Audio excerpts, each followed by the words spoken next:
The office was always quiet, but today it was eerily silent. I couldn't shake the feeling that something was off. No one seemed interested in talking either. Was I not the only one that had realized the vibes were so rancid? At lunchtime, I went to eat in the main break room, hoping to find someone that might be interested in helping me break both the silence and the strange tension that had been haunting me all day. Unfortunately, there was only one other person in the room: Monica LaBlanc. I had always thought of my coworker as a little odd, but today she was acting downright strange. When I got into the break room, she was just standing in front of the microwave. I thought that she was waiting for something to heat up, but when I got closer, I realized that it wasn't running. Frowning, I got my ready meal out and went back over. She was still standing there. Her mouth was moving, like she was whispering. "Monica?" I asked her. "Can I get to the microwave?" She jumped. Had she not known that I was there? "Sorry," said Monica.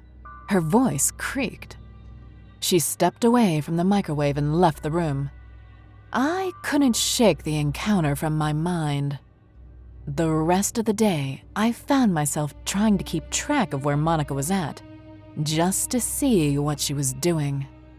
The strangeness didn't end with just the odd encounter at the microwave. She was always looking over her shoulder and whispering to herself.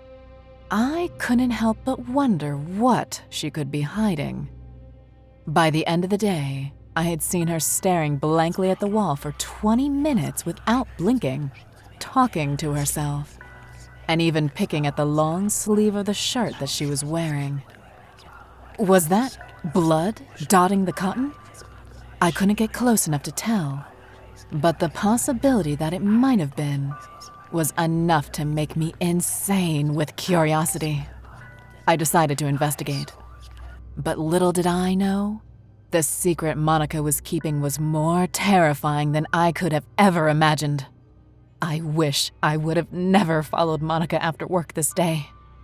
But wishes don't actually change anything, do they? And the simple truth is this: when Monica left the office at 10 after 5, I followed her. Now, I wasn't a cop. I wasn't trained. But I had watched enough movies to know that I needed to stay behind her and out of sight. That wasn't hard. Monica was moving through the town like she had no idea where she was and no concept that other people were around her. Her mouth moved non-stop as she whispered to herself, though I was never close enough to make out the words. There was something about the jerking nature of her steps and her shoulders that made me wonder, what could she have been doing? We went down into the subway. She didn't take one of the trains. She just walked along the sidewalk of the tunnel for a while. We went down a few streets, and then she came back up. Was that her way of trying to lose me? If it was, it didn't work. I was hot on her trail and moving quickly through the tunnel. Up the stairs we went, back onto the streets. Were we going to her home? No. She went to a foreclosed apartment building. The back door was gone. Monica went inside. After a moment of hesitation, I followed her. The inside of the building was dark and filthy. It had been closed down at least 10 years ago and was just left sitting empty. The scent of mold, must, and rot clung to the air. There was something wrong. I could tell. One moment, Monica was in front of me. The next, she was halfway up the stairs.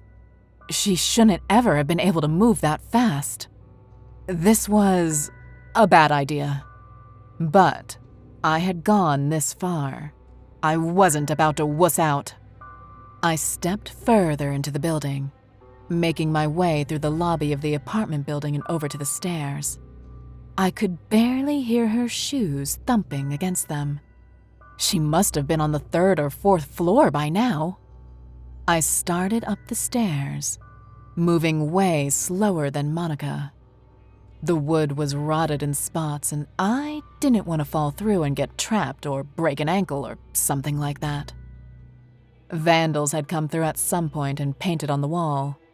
"Don't come in," they said, and "stay out," and "death," along with a whole lot of slurs and curse words and the usual things that teenagers painted in empty houses when they were trying to seem cool. Broken glass crunched under my feet on the landing to the 3rd floor. I thought that Monica had gone up 2 higher. None of the doors here looked like they had been opened for a while. So, up I went, past the 4th floor, and on to the 5th. Instantly, I could tell this was the right place. There were candles all over the floor, lining the wall. None of them were lit, but the wax had pooled around their base, sealing them into place. Several of the doors had been broken off their hinges, and one of the rooms appeared to be totally lit up inside with flickering candle glow. I should have left. But I was so curious. I stepped forward, getting closer to the door. I tried to watch where I was putting my feet, but there was so much broken glass and debris scattered about. It was impossible not to crush it under the soles of my shoes with each step forward that I made. With any luck, Monica wouldn't realize that it was the sound of someone coming up the hall. I moved to the doorway that was open. Inside, about 100 candles had been lit.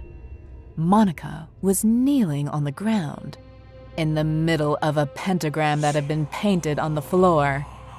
The pentagram was hidden in spots by the big red stains on it. I tried to tell myself that it was just where paint had been spilled, but I knew, deep down, that it was blood. The mass of flies buzzing in this room was a dead giveaway. The scent of rot didn't help keep the secret either. Honestly, I was expecting there to be the rotting body of a dog or goat or something. But instead, the back wall appeared to have been covered in a strange flesh-like substance.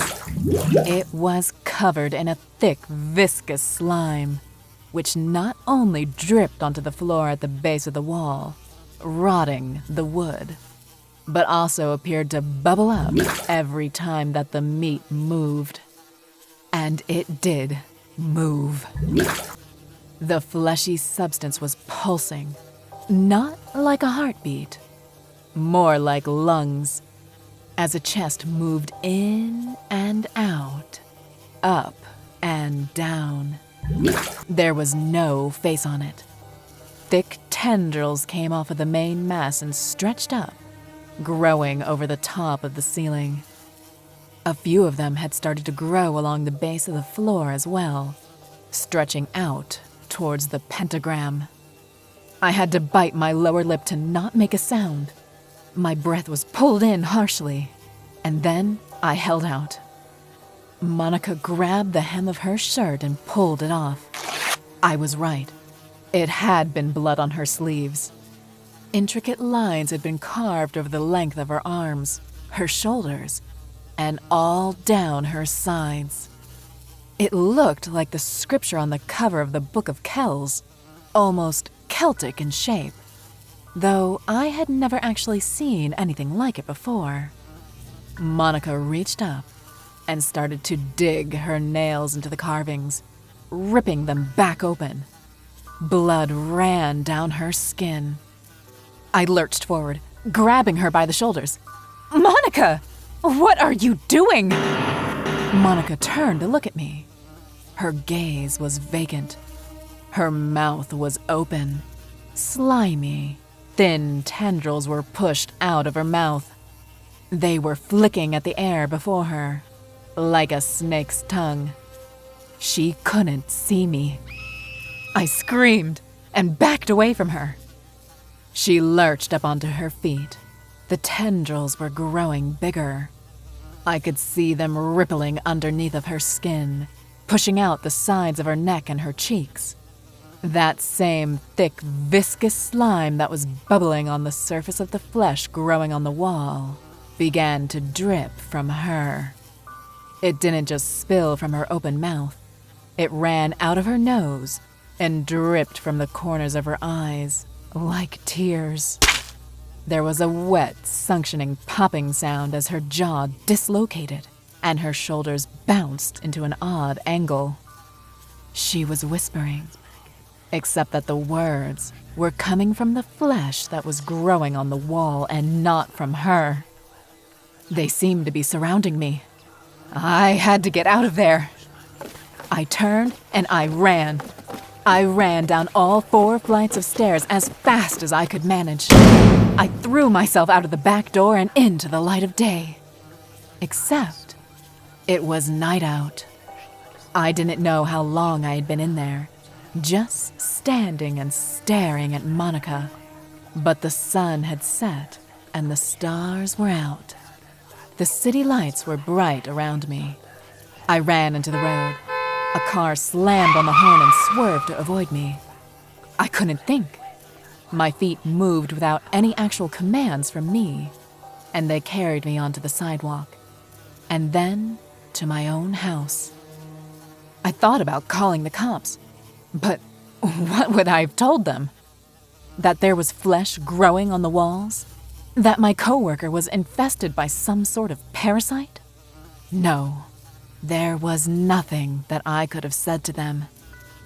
The next day, I planned on confronting Monica at work, but she didn't show up. No one was able to get a hold of her. She didn't answer any calls, even from the boss. She didn't answer any of my texts either. Every message was left unread. She didn't come in at all for the rest of the week. No one knew what had happened to her. No one, that is, but me. Subscribe today or beware.